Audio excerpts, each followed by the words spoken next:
Really grateful for Debbie for offering us this platform in some ways, but also just to have the opportunity for kids to talk about themselves and about what we do. Just a little background: in 2006, 2007, we started as a group, and we were launched in someone's house, one of our board members' house on Clipper Street in San Francisco, and it was basically in her kitchen and living room for a number of years, and we've now moved to the San Francisco Friends School.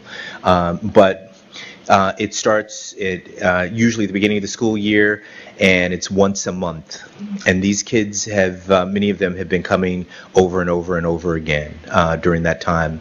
And just a little bit of a background from there, that very first meeting, there were maybe about 15 kids in a room, and Jonathan Mooney, who's a LD advocate extraordinaire, went to Brown, has an incredible story, not just overcoming, but using his strength, and as someone who probably reads at a 3rd or 4th grade level right now. So he talks a lot about that. But he turned to the kids and said, "So what do you want to do?" And there was a little bit of a hubbub in the room, and they said, "We want to speak on panels, we want to make a film, and we want to write a book." And at the end, he turned to the woman whose house it was, Julie Tron, and myself, and said, "I don't think that's going to happen." Not that he was doubtful, but it was a lot to bite off. And these kids have, over time and time again, have shown great resilience, great fortitude, and they're very, very ambitious. So I'm going to turn it over to, we're going to start all the way down at the end. I want you to introduce yourselves. Tell us what grade you are in, what school you go to. Tell us a little bit about when you were first diagnosed with your LD. Hi, I'm Tamara, and I'm a senior at the Bay School, which is in San Francisco. I was first diagnosed in 7th grade, and it actually wasn't really that revolutionary, I guess, when I was diagnosed, because I was kind of I didn't really understand what learning differences were at the time, and I didn't really understand until around 9th grade, so maybe I'll talk about that later. Yeah, thank you. Hi, I'm Frankie. I am a junior at Gateway High School in San Francisco. I was diagnosed in 1st grade. That was a long time ago. I don't really remember, but what my mom has told me is that when I was first diagnosed, I went around walking down the street telling everyone I was dyslexic. And I didn't know what that meant. I just thought that was a good thing, but other than that, I don't really remember. I'm Sean. I go to Reardon High School in the city. I was diagnosed in 3rd grade, but it wasn't really that big a deal because learning disabilities were like diseases. So yeah.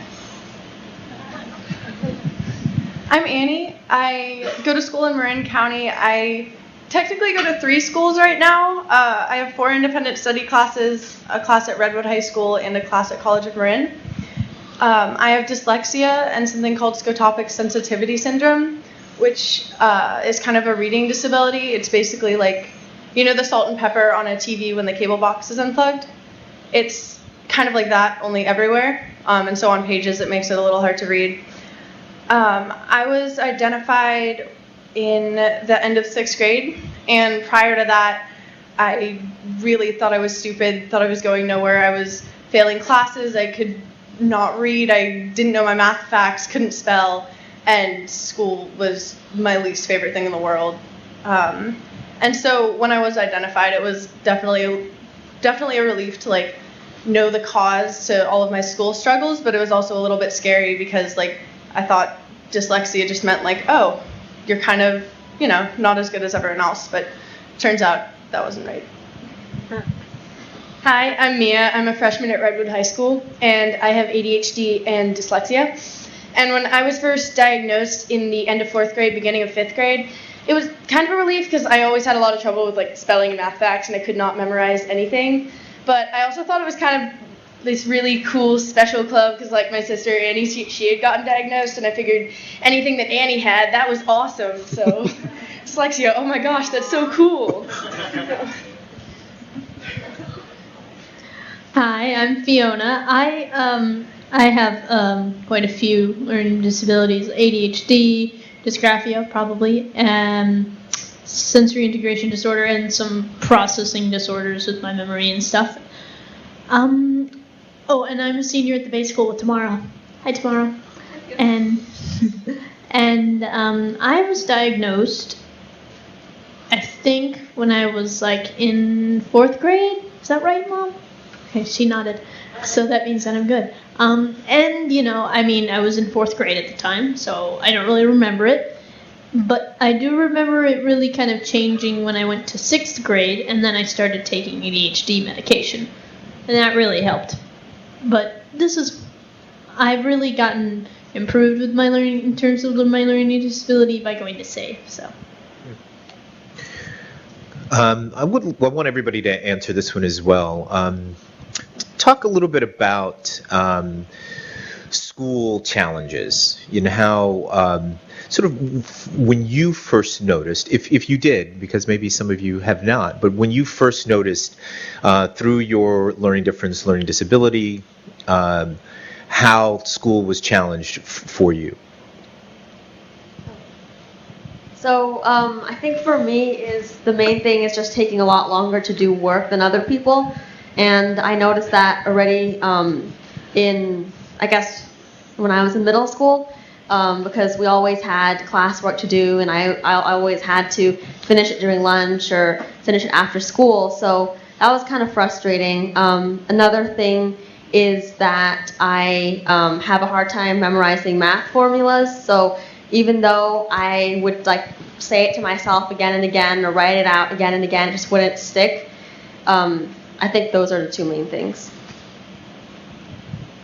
Well, I was first diagnosed in 1st grade, so I don't really remember, but what I do remember from that time is I remember I couldn't really read in 1st grade, so people, even my parents, and I think even my nanny, came to school to help me read because I couldn't do it, so someone had to sit next to me and help me read. Also, people would take me out of class and do these certain exercises, things like that. And I didn't really know why. I just thought, I was like, oh, time out of class, that's okay with me. Anything to get out of class.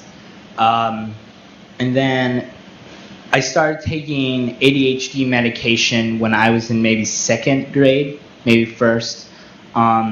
And I've been taking it ever since then. So I do definitely notice when I haven't taken my medication and when I have taken it, because I just am a lot more, when I do take my medication, I'm a lot calmer and I can concentrate, but if I don't, I'm off the walls and I don't even usually recognize myself because I'm just so used to myself on this medication. And then also I started to notice when I started getting to higher and higher levels of math, I started having more and more problems. Math is probably my worst subject. I get okay grades, but I have test anxiety, especially in math. So when I'm at a test and I look at the test, I forget everything. Or that's not always usually the case, but sometimes I will forget everything and will completely fail a test. My learning disabilities were most troublesome for me was basically in grammar school. I have a hard time remembering, and the difference for me is that I didn't really get any help from teachers. The playing field wasn't leveled, so I had to basically do the subjects like everyone else had to, but they were at a different level, so it was difficult for me. Let's see. Well, I first remember struggling in 1st grade where I would just sit in the corner with a book, looking at the pictures, scared, on the verge of crying because I just couldn't understand the words. I used to pretend I was sick to the point where my mom took me to get blood tests because she thought something was medically seriously wrong with me. And school was just, it was horrible. It was probably one of the worst experiences I've had was having to go to school without knowing that I was dyslexic and without knowing that there were strategies to help with it. My main struggles have definitely been through spelling and math. I remember in 2nd grade, Antarctica was the bane of my existence. I remember in 1st grade, we had this game where everybody would start on the line at the edge of the classroom, and then they would ask you an addition fact, and you would hop forward if you got it right. And I just remember being stuck back at the starting line, and it was just horrible. I did not understand what was going on, and it was the same thing when we started with multiplication in 3rd grade. I wasn't able to figure out multiplication until around 5th or 6th grade, and I'm still not good at it at all. And I still can't spell at all, although with spell check it's helped out. But I remember in 6th grade we had a lot of spelling tests, and our teacher would go around and she would draw you a special picture if you got 100%. And I remember being the only person in the class who had never gotten that, and she thought it was funny. She'd be like, "Oh, you're so bad at spelling, I'll have to throw you out the window." But that was not very funny from my perspective. Well, I kind of had similar experience. I mean, spelling is basically a lost cause with me, and math facts are just, no, don't even try. But, I don't remember really hating school all that much when I was younger, or even when I just really didn't like the people at my school because I was really weird. I mean, we kind of already knew that there was something not quite right. Like, it was like I couldn't not, like, hit people and stuff. So, there was something wrong, but we didn't know exactly what it was. But I don't know why. It just didn't. I mean, I just was happy. I mean, I didn't feel like I had a terribly negative experience, but yes. Done. I want to stay on the sort of the social emotional thing, because a lot of kids will say that if you're not feeling all that safe sort of socially, emotionally in school, that it's really hard to learn. And your friends and the social group around will give you that confidence of being able to work through some of the challenges in the school. But tell us a little bit about how your friends perceived that, especially if they weren't as accepting or didn't quite understand what you were going through.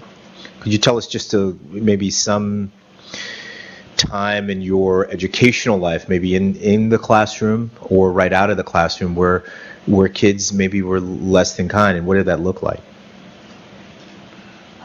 Well, I don't really have a specific, anecdote about a friend, but I do really know that the social circle and how they perceive you as some learning difference is really important, because in middle school, it was kind of like if you didn't finish everything kind of right on the dot, that you were not as good.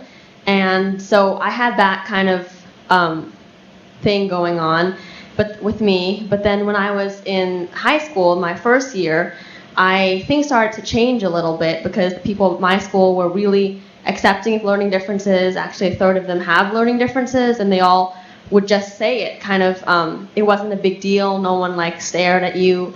In fact, in my first year at my high school, I was working with 2 friends on math, and they were saying that they were dyslexic. And I was kind of surprised that they would just say that right away, because I didn't even know them that well. And I wanted to say it too, but I kind of still had this thing about, oh, maybe I shouldn't reveal it because it shows something that's not so great.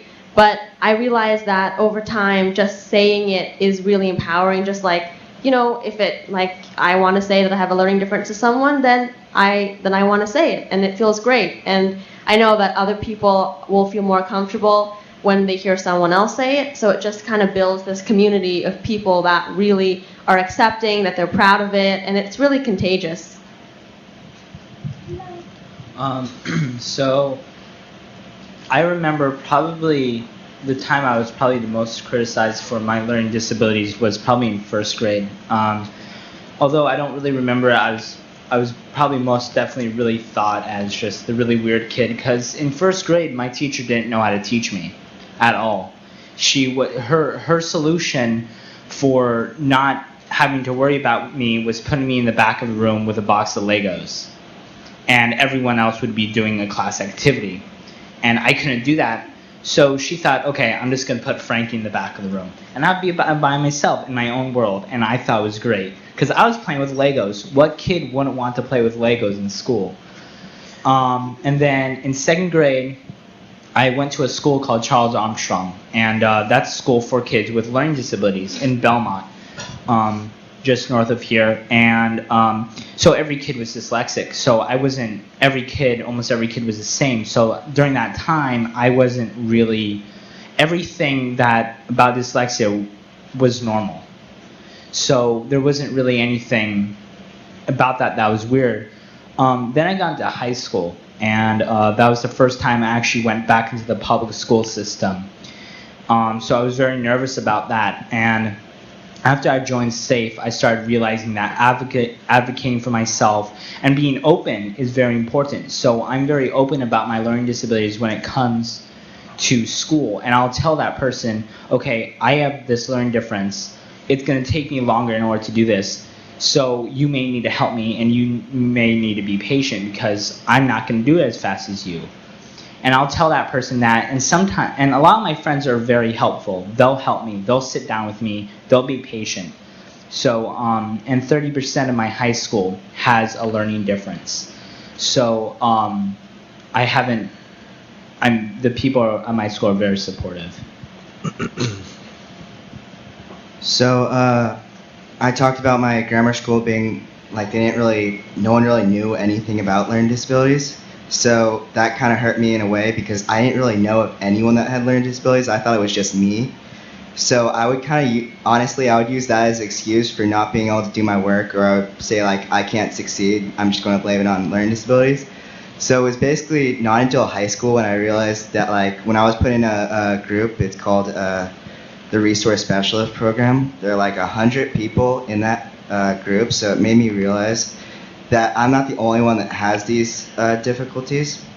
Some people have a lot like harder difficulties and they're still getting through it, so I can too. And then with the S.A.F.E, it really taught me how to be an independent, like not really be scared of like that I do have learning disabilities, being able to talk about them with people. Yeah. Let's see. Well, I was lucky enough when I was diagnosed that one of my close friends at the time was also dyslexic, and so her and I and a few other girls in the class would just bring computers everywhere and like have really obvious accommodations, and it wasn't really an issue. But that was at a very small private school, and then I went to a 1,600 kid public school for high school. And I just remember my first day of English class, I was sitting there and the teacher wants us to write a paragraph. So I whip out my computer. I'd been doing that for like 3 years or so. And a girl was just like, wait, what are you doing? Like, why do you have a computer? That doesn't make any sense. And I told her I was dyslexic. And in the middle of class, she stands up, goes to the front of the room, and writes, I forget what the word is, but writes something backwards and asks me to read it. And I was a little taken by surprise and told her that, you know, no one with dyslexia reads backwards and that was a myth.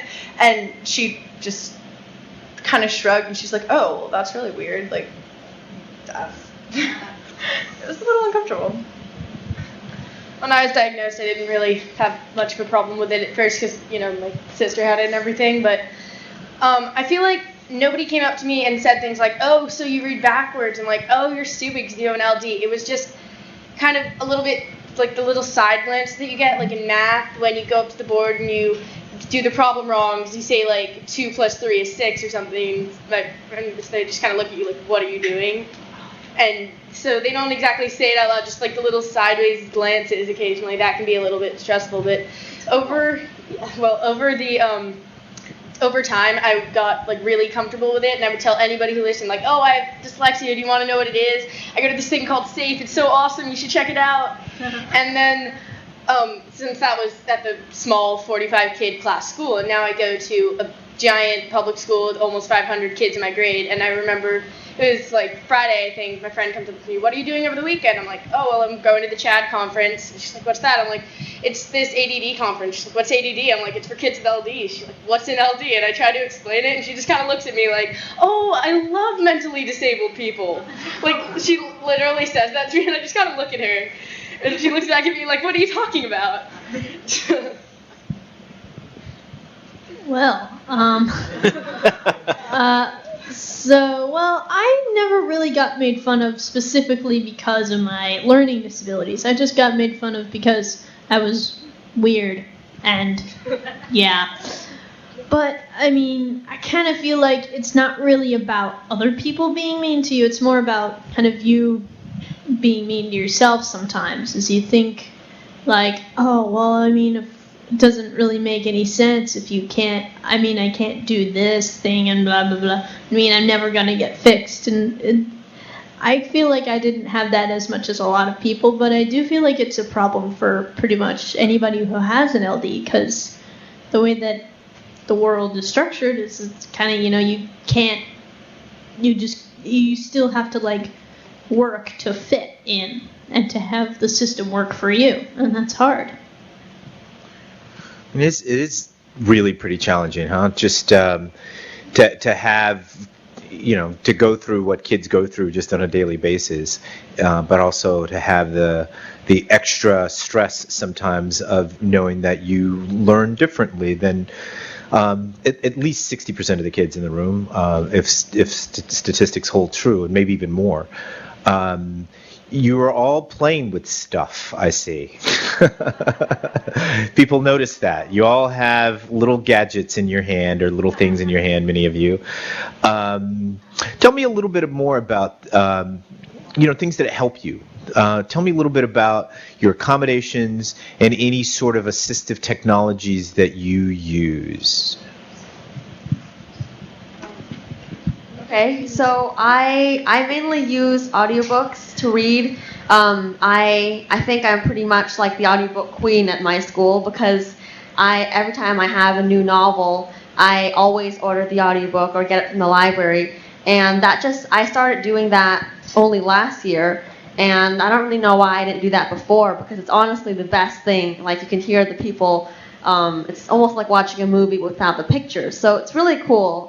It helps me, because I have a visual and auditory processing learning difference. So if I can read something and hear it at the same time, that helps me a lot. The other thing is that I use my computer a lot of the time. I do like paper and pencil. I guess I'm kind of old-fashioned, but I usually use the computer most of the time, unless it's just kind of a free write, because it helps me work a lot faster, and it just makes writing more enjoyable. So I just want to say that I love accommodations, greatest thing in the world. My accommodations, mostly for school, like math, I have, in my math class, there's a person called a learning specialist in my classroom, really cool guy, and what he does is he sits in the back of the room, and while the class is taking notes, he'll take the notes as well, and then he'll take them, copy them, and he'll give them to people who need it. And I'm one of those people that get those notes, so that really helps me, because I can't read my own handwriting, and I also have auditory processing disabilities, so and my auditory memory is in the second percentile, so I only take in 2% of what I hear, like let's say in a lecture, so that's barely anything. So what I have to do is I have to look back at the notes in order to understand what I'm doing for homework, because I can't process it just from a lecture. I'm allowed to use a computer when I'm doing like a timed essay, although I'm not a very good typer. I have time and a half, so so let's say I have an hour to do a test, but then I'll have an extra 30 minutes because I need that extra time because I work a lot slower than an average student. I do use audiobooks. I actually just started this year as well, and it really helps. It's a lot better than myself just reading to me, because if someone's reading it, Like let's say in an audiobook, like an actor's reading it, I get the picture so much better, and I enjoy the book so much more. Also at home, I use a program called Dragons Naturally Speaking, and that is you have a headphone and you have a computer, and you talk into the headphone and it types it out for you. I can do that whole entire essay just like that, and I can pace back and forth. And it's not very accurate, so it's not the best at accuracy, but so I can go back and fix it. But that definitely helps when I'm doing an essay at home. So my main accommodation is I get 100% extended timing. I have processing issues, so let's say the class gets like 30 minutes, I'll get like almost an hour. So yeah, that really helps, because although it kind of is a little bit of a problem because like you're just kind of in there taking a test with no one else in there, even though it's kind of cool, it just takes a lot of brain power to be able to focus that long. Another thing that I get is I get to type everything. I'm not really sure how it goes with my learning disability. I think that's just because of my handwriting.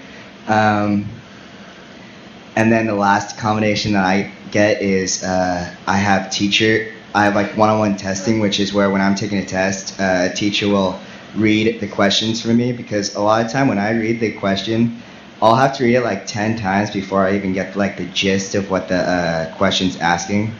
So yeah, having a teacher, like hearing it out loud really helps me. Well, I think the number one accommodation you can have is self-advocacy, and that's a giant topic that we stress at S.A.F.E. Basically, just being able to understand your disability and tell your teachers about it and know what you need and be able to express that.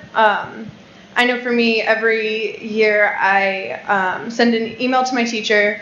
Or first I go to my teacher and I talk to them and I introduce myself and let them know about my dyslexia and how it affects me and the accommodations I have. And then I'll follow up with that and send an email just so they know to kind of reinforce it, a little friendly reminder. And then as far as like assistive technology goes, I use a computer program called Inspiration, and it's a way of creating an outline, but it's very visual. Instead of Roman numerals and numbers, it's like little bubbles and pictures, and you make little webs, and like I said, you can put pictures or different text boxes and titles and colors, and then if you need to turn in the outline, it actually turns it into a formal outline for you if you just click a button. And I cannot write essays without it. And then I also, in my legal accommodations list, I have gum and the use of a fidget toy, because I don't actually have ADD, but I really do need to be doing something to focus, something like little, like moving my hand or playing with a pen. And then as far as audiobooks goes, there's a organization called R.F.B.N.D., which is Reading for the Blind and Dyslexic. And if you have a formal diagnosed disability, they will provide you with free audiobooks for almost any book.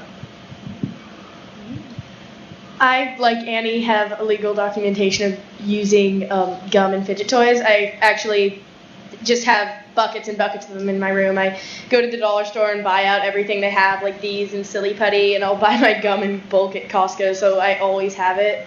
I also have time and a half, because although a lot of the times I can finish tests faster than the majority of my classmates because my mind moves so fast, but also because it moves so fast, I skip things, I leave out like lots of different symbols, so I need the extra time to just go over my work so I can check over my test, especially with math. I have to go over it and check every problem and redo it about 3 times and use my little check mark system on there. I also, just like Annie said, I advocate a lot. I have to go talk to my teachers very frequently. I use my computer sometimes, and like I also use Inspiration and things like that. And I also have preferential seating, which means I can talk to my teacher and say, hey, yeah, you assigned me to a seat in the back corner, but I can't see the board. So I will get moved up to the front so that I can pay attention and so that I can listen and learn. I should have thought this through.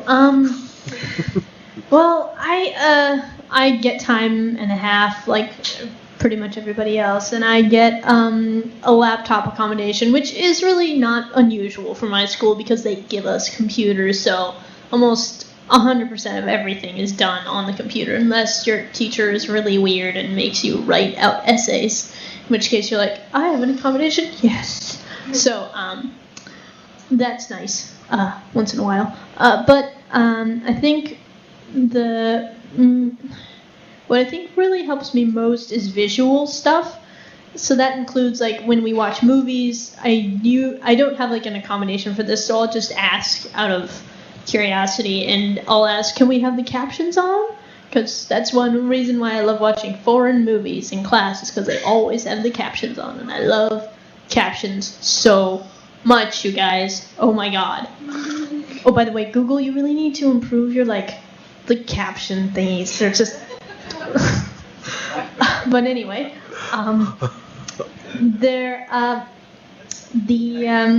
because that just really helps me absorb what it is they're talking about. Because otherwise, you've got everybody here, and I've already forgotten what I wanted to reply to something that Sean said, but I've totally forgotten what he said.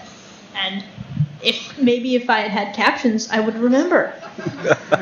But no, sadly. Real time. Thank you.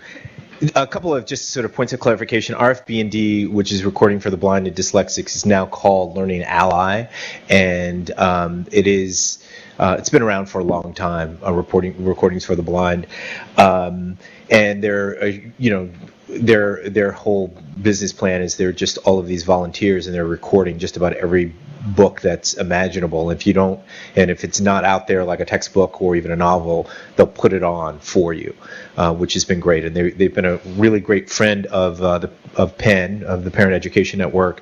And I wanted to go back to something that you guys talked about, which was the whole idea of self-advocacy. Because this panel is a form of self-advocacy, right? They influence teachers. Sometimes they will influence even their peers. And now being here at Google in front of this group of sort of maybe a mixed audience, maybe some parents who are interested, or maybe you have a child or who's dyslexic or ADD, ADHD. Perhaps you're thinking about policy in the future. I want to know when you have advocated and it's not worked. You've gone up and and perhaps it was a little bit earlier on in your own sort of self-conception as being someone with a learning disability. And a lot of you talked about, Mia and Annie talked about legal accommodations. So, if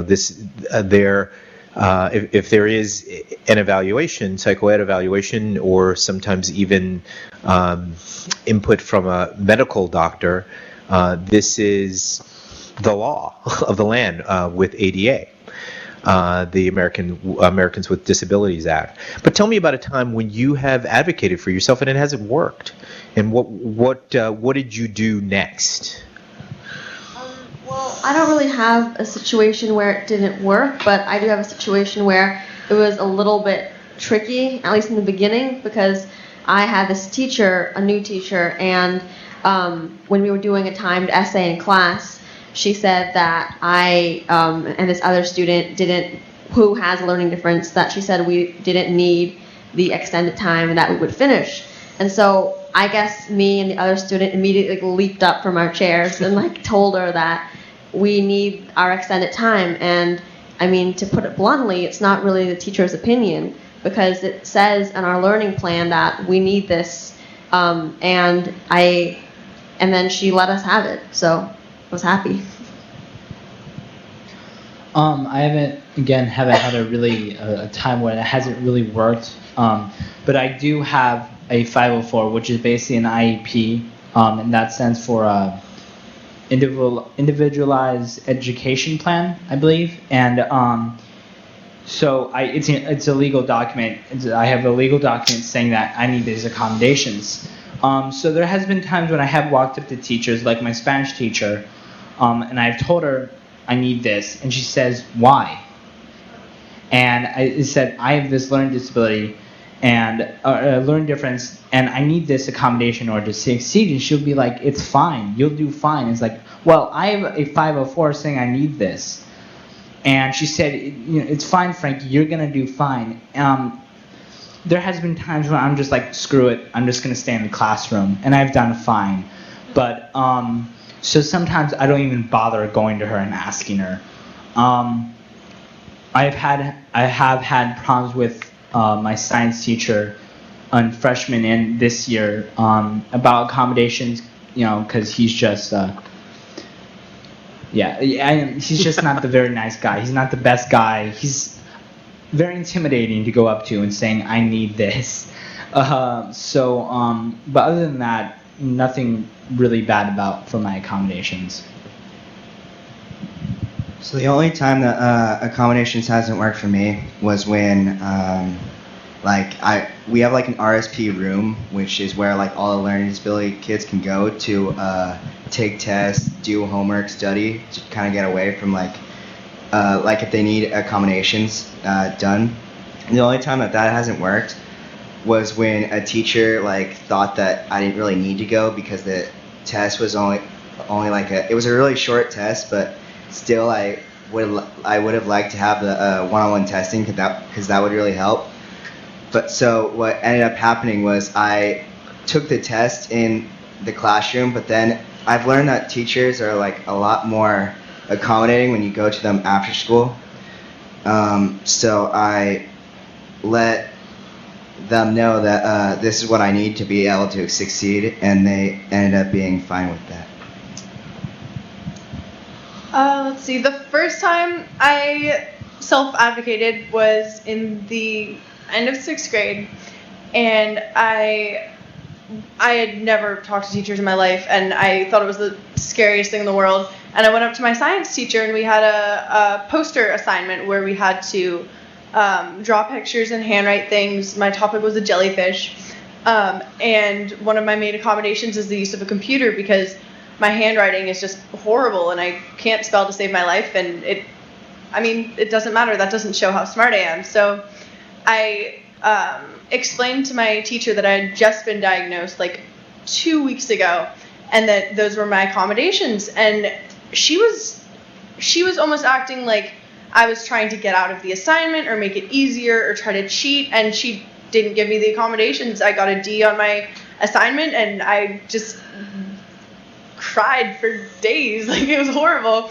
And I ended up having to have my mom get involved, and she talked to the principal, and we eventually worked it out. But it was horrible because it's not fair. And so now whenever I self-advocate, I usually keep my accommodations list, like the little kind of summary of my psych ed report, in my backpack just in case anything comes up. Because like Brian was saying, learning disabilities are qualified under the Americans with Disability Act. Yeah. Americans with Disability Act. And so it's like the same thing as giving a wheelchair to someone who can't walk or giving glasses to someone who can't see. It's just more of an invisible disability, so it tends to be overlooked.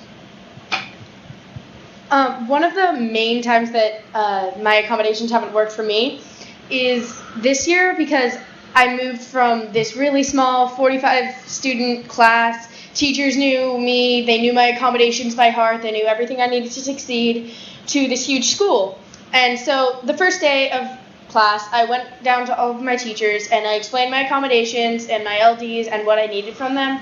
And they were all really accommodating. They all said it was fine, like anything that I needed, they would help me out. And I was just like, oh, this is going to be great. I don't know what everyone was talking about. This school, like all the teachers were awesome. And then we had this math test because like basically what I assumed was that my teacher, it doesn't matter that she has 7 periods of 30 students. She can remember something that I told her once.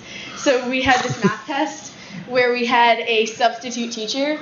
And because I had only reminded her once and I wasn't fully advocating, wasn't reminding her, didn't let her know the day before the test, she didn't put me on the list for people with extended time. She remembered my calculator, which was good, but not the extended time part. So although I was able to finish my test, my sub wouldn't give me the 10 extra minutes that I needed to finish checking the back of my sheet.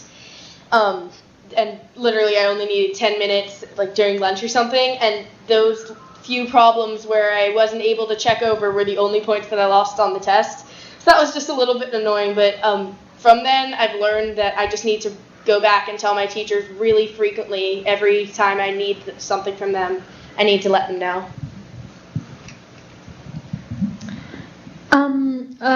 For me, most of the problems that I've had have really come from me. It's not other people. I mean, it's not, I'm not saying that you guys were bad or anything. I'm sorry. I just realized that. Anyway, but the most recent time that I can really remember where I haven't been given an accommodation has been in Mandarin. And I really like Mandarin a lot. But there is the most stupid assignment that exists that we do every single week, and it's copied down all these characters in boxes. And I hate it so much. and I've actually talked about it in class, and but that doesn't help because everybody's like, "Shut up, Fiona!" And I'm like, "Ah!" But anyway, so it's. And I talked to my teacher, and I don't know, I guess he just, I'm not sure why he didn't give me the accommodation, but what can you do sometimes? But I did find a way to actually help, which is to pretend to play Tetris with the boxes, so that helped a lot. I'm going to ask two more questions, and then we're going to open it up for questions for other folks, just so I know that you've been sitting very, very patiently. One of the sort of stock questions that we have is like who's encouraged you? And usually 80 to 90% of the people would say their parents, and more to the point, usually it's a mom, oftentimes, or whoever is the custodial parent at home. So this is actually advice for parents. Advice for parents who are really beginning to go through this whole idea of, I think my kid may have a learning disability, or I know my kid has a learning disability. What advice would you give them? Well, advice that I would give to parents who have kids with LDs is, I know this sounds kind of typical or cliche, but to give them some space, because I know this has been really great for me when my parents give me space. Up till when I was in 7th grade, my parents helped me with homework, and they are the most impatient people. It was horrible to get help from them on homework. It was bad for me and it was bad for them. And so, to make a long story short, when I was in 7th grade, they stopped helping me with homework. And that's when I started to rely on my teachers for help.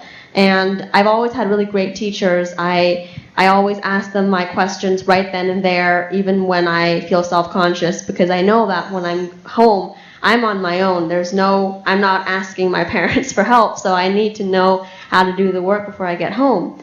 And the other thing is just to have faith in your kids, because I know that if you really do, then it really shows, and your kids will really trust in themselves, and that's really the most important thing, is to trust in yourself and be confident.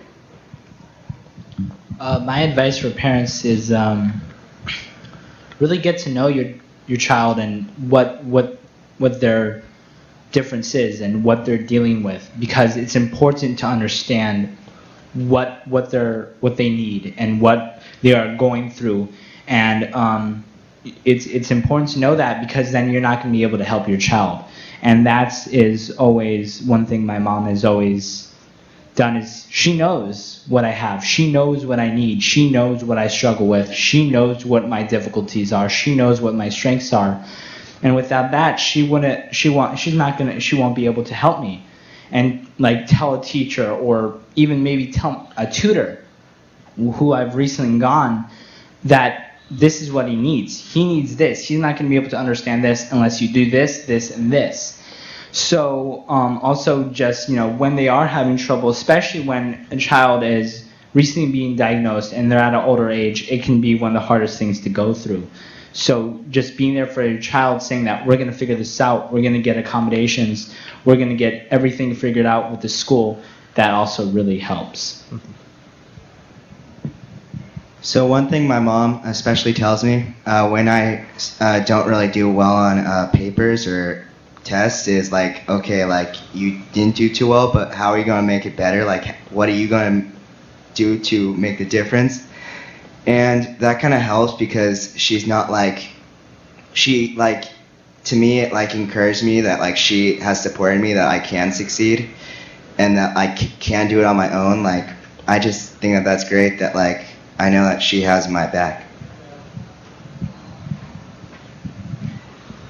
I definitely agree with what everyone said, just about generally being supportive, like the process of from before you were diagnosed to when you were diagnosed to after to even past when you've accepted it. It's all pretty challenging in kind of different ways, and just, you know, understanding how frustrating it can be, and just generally being there. But also trying to stress the positives, because with learning disabilities, often it's only the negatives that are focused on. But I mean, I know we've had panel questions before that are like, what strengths accompany your learning disabilities? And everyone has like 2, 3, 4 strengths that directly correlate to their disability. And that's not, you know, really talked about. And you can really use those strengths to help compensate for your struggles. What's your strength? That was going to be my last question, by the way, but that's okay. Yeah, spoiler alert. But just a process check. I know a lot of people probably have to begin to make a move at one or shortly after. But tell me what your strength is. Let's see. Well, despite the fact that writing takes me like hours, like 4 or 5 hours to write an essay, I'm a really, really solid writer when I have the amount of time. And I also, because my brain kind of approaches things from a different direction, I'm really good at standardized tests and math. And I actually kind of really do enjoy math standardized tests and tend to do really well on them. Yeah. Great, thank you. Well, going back to the what parents can do, I really I really agree with what everybody else is saying. And also, I was really lucky to have a mom who never did this, but don't think that your child is stupid, like even if they're having trouble in one of their subjects, if they're having trouble in school, just know that they're not stupid, know that they're not lazy, just know they're having some trouble. Just like when somebody has glasses, people don't assume, oh, they have glasses, they can't see, they must not be good at like school, they must be stupid. Just like if you have an LD or something, it doesn't mean you're stupid and lazy, it just means they might need help. Number 1, don't kill your kids. I would, and second of all, I would say make them go to all of this stuff themselves, because I'm sure that my mom can tell you that it's really up to the kid in the end what they do. And, you know, if I don't feel like taking my meds today because I don't understand what they do, and because my mom just, you know, like sat me down and lectured me after she went to this thing, you know, I'm probably not going to do it. It's not like I don't do it, though. Just saying. But, you know, it's important that they learn about it themselves, because eventually they're going to, like, leave, and then they won't know what is going on. So make them go to S.A.F.E. Great. Just real quickly, there's the idea of Sally and Bennett Shaywitz, who are really great friends at Penn, really talk about overcoming dyslexia. But these guys, they don't really need to overcome anything, right? They have defined, very focused strengths that make them who they are, make them the kind of learners and kind of people they are. Annie certainly has taken a crack at answering this, but some of the rest of you, could you just talk about your strengths? You know, just shout it out. What are you good at? Well, I'm really good at reading and writing, which I used to think that I was actually bad at reading and writing because I always took a long time to do it. But actually, I was taking this literature class at my school, and I was taking a long time to do it. But because I take a long time to read things and I have to read things multiple times, that I actually get a lot of detail and I get a lot of like the nuances and the symbolism. And I realized that when we were discussing the book in class, that I was actually really understanding it really well, and that I was enjoying it, and that it was just, I realized this was one of my strengths, and so that's when I started to feel proud of my learning difference. So before maybe I was even a toddler, before I was diagnosed, acting has always been one of my strengths. I love getting up on stage, even just like public speaking, like what we're doing right now. Through S.A.F.E, I figured out that I'm actually really good at public speaking, getting in front of crowds, and speaking my mind is something I'm really good at. Playing a character on stage, I've always loved doing that. When I was in middle school, I discovered I'm really good at creative writing. I suck at persuasive essays, suck at it, and I hate doing them. And what I do sometimes, even I'll do my own creative writing. I write things myself. I do short stories. I do scripts. So whenever I have free time, I'll do that. Yeah, I think that's pretty much my biggest strengths. So my biggest strength is basically not giving up. I mean, like, I've been at like the bottom. I've failed many times, but I've always been able to get out of it. So yeah, because of my learning disabilities, I've been able to kind of endure like the worst and being able to bring it up. I have a lot of the similar things like perseverance and being able to talk in public.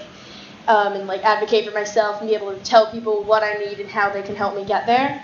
I had something. Oh yeah. Also because of like ADD or ADHD, being very fidgety and kind of hyperactive, that helps me out and when I play sports and also when I'm like working with younger kids. Like I work at a circus camp with Annie over the summer, and because my ADD, in addition to just overall excitedness, I'm able to keep up with them and just kind of keep going and like really excited about everything.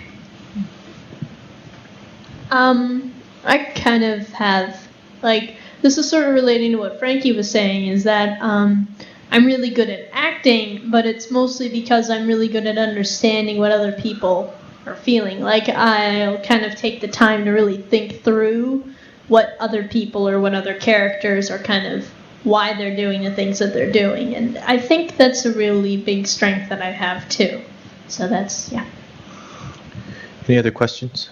Question to the question was to Tamara, and it's about, you said talking about your parents giving you room, but what's behind that?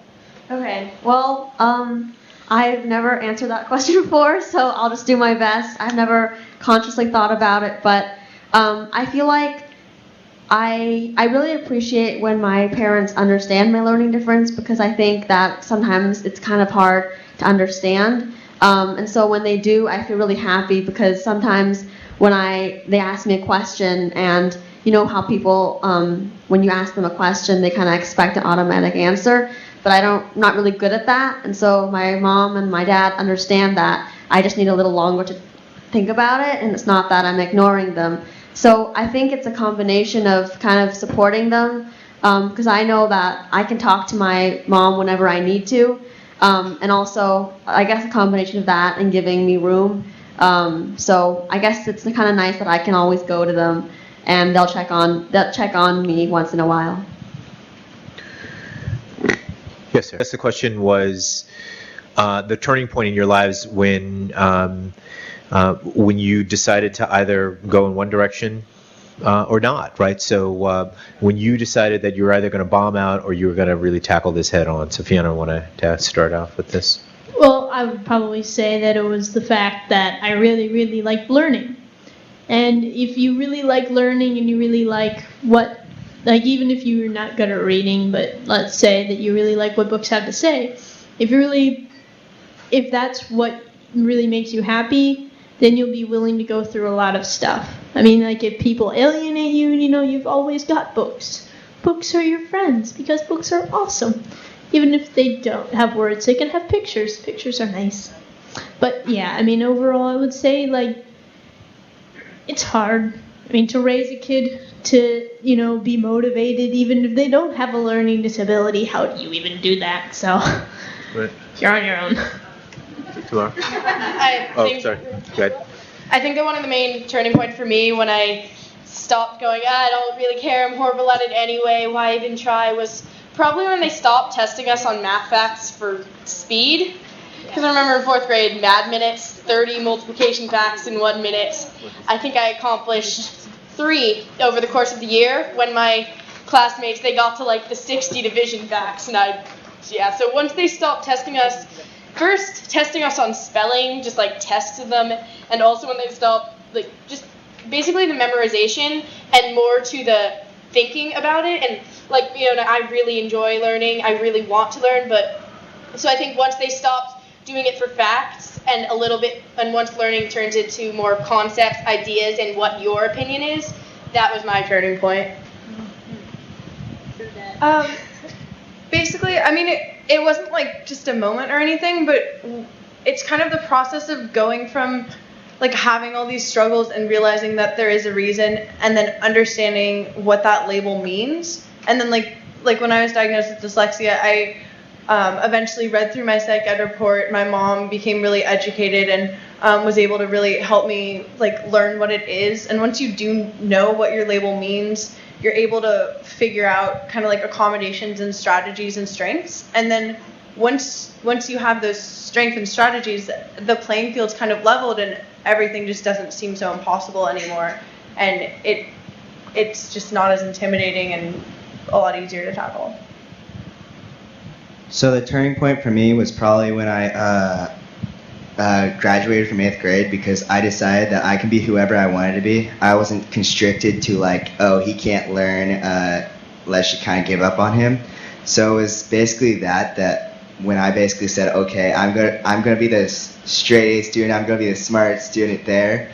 And also another moment that kept me on that track was when my learning disability teacher or mentor or whatever you would want to call him, he has a sign that's hanging up in his room. It's no excuses. So he wouldn't let me use like my learning disabilities as an excuse for not succeeding. My turning point was probably when I joined Safe Voices. Because where I went to school at Charles Armstrong, I went to that school for 7 years, and from 2nd to 8th grade. And like I was saying, or like I said earlier, being different was normal.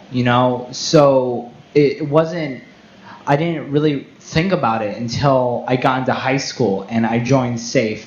And after going to a few Safe Voices meetings, I really realized, okay, this is I'm just gonna keep on fighting for it. I'm gonna keep on going until I reach my goal. And every year, I'm getting closer and closer to my goal. I'm figuring out what I want to do with myself after college. What my interests are, what I'm good at, what I'm bad at.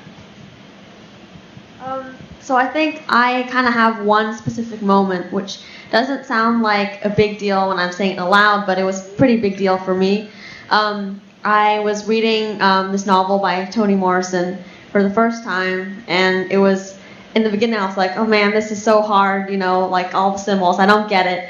And then we had discussions every day, and one day I just said this one comment that I didn't even know that I knew, but I just said it. It was kind of like an instinct, I don't know, like the words just like crawled up my throat and like burst out basically, and I was like, wow, I didn't even know I could do that. And from then I started to really realize that I'm good at these analyzing things and kind of character analysis. So yeah. And I just have to say, we have to stop right there. I'm going to turn it back over to Debbie, but the corollary to Sean's, in this RSP room, which is no excuses, should be for parents, certainly, for schools, for people like me and administrators, and certainly for teachers, which is don't give up. To see every student that you have, every child that you have in front of you can learn. and would really like to learn, no matter what they're giving off sometimes. But it's not giving up on an individual excuse or individual student. It's not so much about the kids not having excuses, which is great, but and it's not really about overcoming either. I think it's about that nexus between when two people sit down, whether it's a teacher and a student, and says, okay, let's begin. And it sounds like these guys have done a great job. So if you can give them a round of applause for that.